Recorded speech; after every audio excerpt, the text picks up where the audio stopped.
Assalamu alaikum, урматтуу мекендештер. Бүгүнкү биздин чогулуубуз, бүгүнкү биздин кайрылуубуз кече Ген прокурор жогорку кеңешке киргизген каты боюнча кайрылып атабыз. Биздин лидерибиз Адахан Кимсанбаевичтин үстүнөн кылмыш иши козголуп атат. Ошол кылмыш иштин караш үчүн жогорку кеңеште комиссия түзүлдү. Ошол комиссиялардан биз адилеттүүлүктү жана туура чечимди талап кылып ушул жерден кайрылып отурабыз.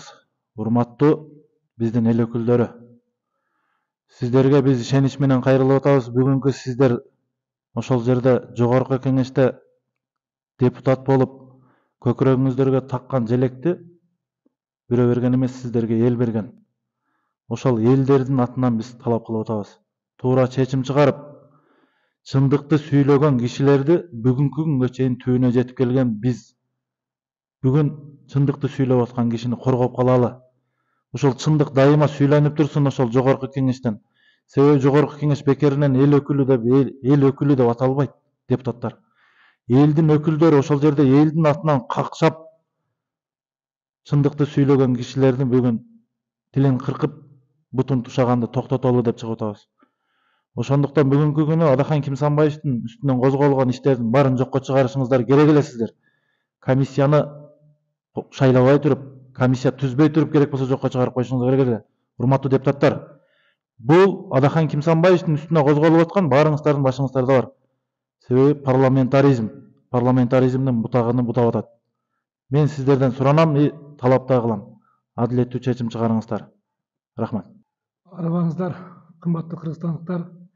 Биздин бүгүнкү кайрылуубуздун себеби кечеги жогорку кеңеште болгон Адахан Кимсанбаевич Мадумаровдун иши тууралуу. Аны баарыңыздар эле көрсөңүздөр керек. 3 окуудан кабыл алынып, 6 фракциядан комиссия мүчөлөрү шайланды. Ошол комиссия мүчөлөрүнө инсап берсин, калыс карап беришсин. Ошондой эле жогорку кеңештин депутаттары дагы добуш берерде ойлонуп, чечим чыгарып добуш берет деген ойдобуз. Мадумаровду жалгыз десеңиздер жаңылышасыздар. Мадумаров жалгыз эмес. Мадумаровдун артында колдогон колдоочулары бар, шайлаган шайлоочулары бар, партиялаштары бар, партиясы бар, жогорку кеңеште фракциясы бар. Бир эле Кыргызстанда эмес, Россияда, Казакстанда, Америкада иштеп жүргөн мигранттар бар, колдогон чыныгы патриоттор бар.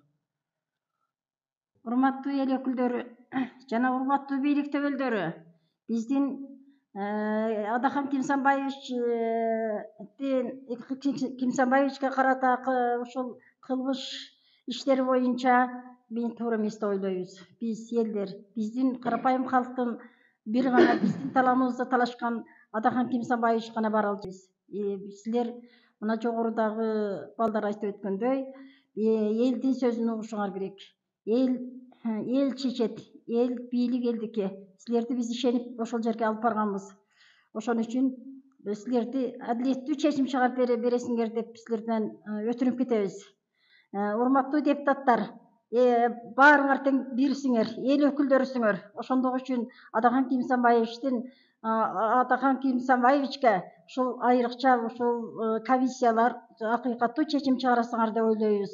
Бийлик төбөлдөрү ойлоңгула. Бул кишинин бир ашыкча бизнеси болбогондон кийин, же бир дүкөнү болбогондон кийин, бул киши карапайым калктын лидери, карапайым калк тарабында дайыма күйүп жанып иштейт. Ар тараптуу улуу инсан. Биз бул кишини Адахан Кимсанбаевичти колдойбуз жана коргойбуз. Баардык жагынан жакшы акыйкаттуу чечим чыгарып бересиңер деген ишенимдебиз.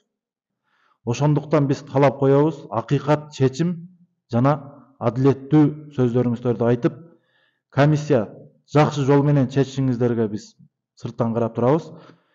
Бүгүн Адахан Кимсанбаевич чындыкты айтып аткан болсо, урматтуу Садыр Нуркожоевич, сынды да кабыл ала билиш керек. Сын ар бир үй бүлөдө дагы айтылат керек болсо. Оппозициясы бар мамлекеттер, өнүккөн мамлекеттердин дагы оппозициясы бар. Ошондуктан мен бүгүнкү эл журтка да кайрылам. Биз ушундай чындыкты сүйлөп аткан кишилерди качанга чейин калкалабай, качанга чейин кор кылып олтура беребиз? Саламатсыздарбы? Жана урматтуу жогорку кеңештин эл өкүлдөрү, бүгүн ушул Адахан Кинсанбаевичи жоопко тартуу боюнча сунуш келип түшүптүр. Ошол боюнча жогорку кеңешке кайрылуу жасап жатабыз. Эмне себептен бул сунуштар келип түштү, кандай түрдө болуп атат, ошол боюнча так карап, жакшы калыс карап берип коюшуңуздарды суранабыз. 30 жылдан бери саясатта өзүн туура жолдо алып келе жаткан кишиге бүгүн ушундай күнөөнүн тагылышы бул жогорку кеңештин жүзүн биротоло ачып коюшу дагы мүмкүн. Албетте депутаттар дагы чындык тарапта экениңерди бул жерде көрүнүп каласыздар. Ошол үчүн чындык тарапта болушуңуздарды суранабыз.